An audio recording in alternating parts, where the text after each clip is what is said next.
welcome to the Meeple Mentor YouTube channel. I'm Jared. Today we're doing an unboxing of Carnegie that came out this past year.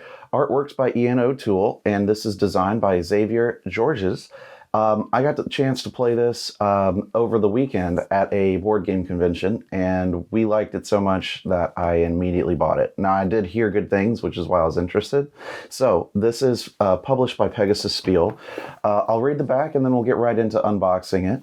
It says Carnegie, also I believe is original, this is based on Andrew Carnegie, the industrialist, but I believe the name was actually pronounced Carnegie, but I'm going to say Carnegie because that's how I think most people tend to pronounce it.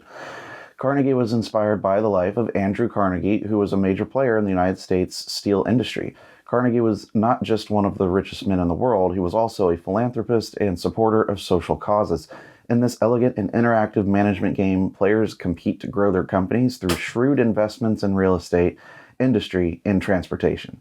Through careful observation of their opponents' choices, players will find ways to take sole advantage of lucrative opportunities. In the end, the most successful player will be victorious, but success is judged by more than one's wealth. To win, players must also contribute to the country's greatness through their deeds and generosity. Are you ready for the challenge? So, this is not the deluxe version. I will preface that there is a deluxe version because that's the one that we got to play with over the weekend. So I'm also interested to see what some of the differences are with generally the retail version. So let's open it up and take a look.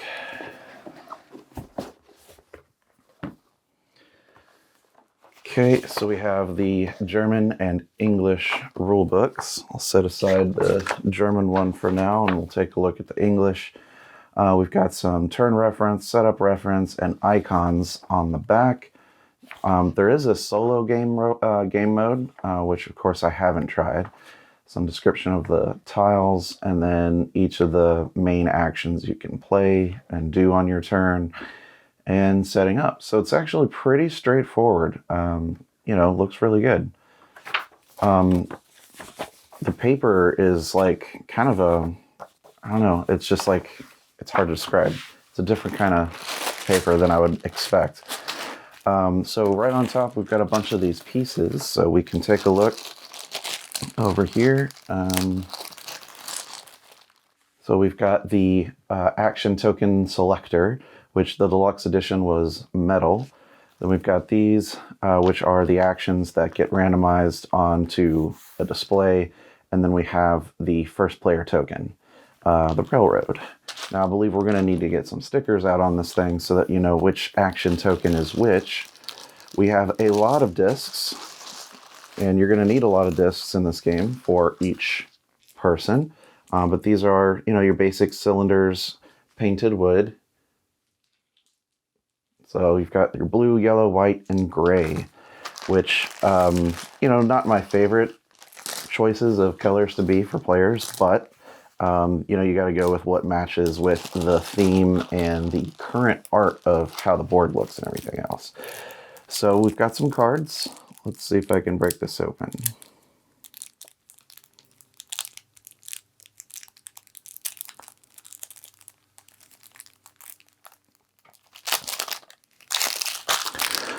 All right, set that aside. These, of course, are going to be player aids for player setup and turn. So you can see what some of these things are and how they work. Then I believe you've got cards to describe most of what you can do. Yep, so you'll get like a set of references for each of the main actions, I think. Should be nice. I don't remember using any reference cards in our play. We just did it. But these should help describe probably a lot of the special tiles that you'll get in the game. Okay, so, but you'll see there's like 4 actions. 1, 2, 3, 4. Got some extra scoring cards here that you can probably put cards up on and score against. Then again, if these aren't references, these could also be part of the solo mode. So we'll get into that. We'll figure that out. Then we have some cubes. We've got large cubes, and we have the small cubes. So in general, these are just kind of like basic resources that you're getting in the game to make new buildings and, you know, occupy cities. So you spin these, and yeah, you produce, and you can spin these cubes. And, you know, they're just basic, like, just wood-colored cubes. They feel good. They kind of got that, you know, shine and lacquer on them. So set these here, set that. And then these are your workers that are, of course, meeples in shape. And so you've got enough for all the character, you know, all 4 colors, and matching teal, gold, yellow, you know, white, and gray. You start out with a few on your board, and you can gain more. I believe you'll have like 5 extra that you can gain throughout the game if you choose. But essentially, you'll be moving these guys around your business and using them to operate and do things. So on the back, just kind of your basic, so one-sided board here on gameplay. Up at the top, if you haven't played, these are where you can like make donations and place your discs for in-game scoring methods. And then you have your 1, 2, 3, 4 regions that you can, you know, basically put guys out on these tracks. There's a track for each region. And then you can build your discs, which are to occupy like cities around the map. You get bonus points as well, which is indicated here for making connections between the big cities that have this connection bonus on it. So you've got San Francisco, New Orleans, New York, and Chicago. And so the more connections you make, the more points you'll earn, but you'll also need to look at how far your disc has advanced on each of these tracks to be in the red, orange, or green. And that's going to determine some in-game points there. Down here, it describes more ways to score in-game points. And otherwise, you got a victory point track that you measure, you know, your points throughout. So let's take a look at some of the other things inside, which, of course, there's going to be a lot of things to punch out.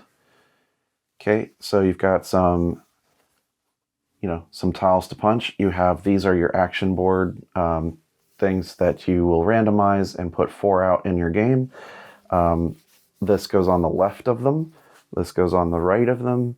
You've got money tokens, which are going to be punched out, you know, as cardboard tokens. Each player also gets these travel path things where they go inside your player board, and you can upgrade them by slowly pulling them out, and they populate with discs initially. But if you can remove those discs, you know, you'll get points and or income. So like this one gives you money. So you got $10 tokens on this one. Another one of these. Some more tiles.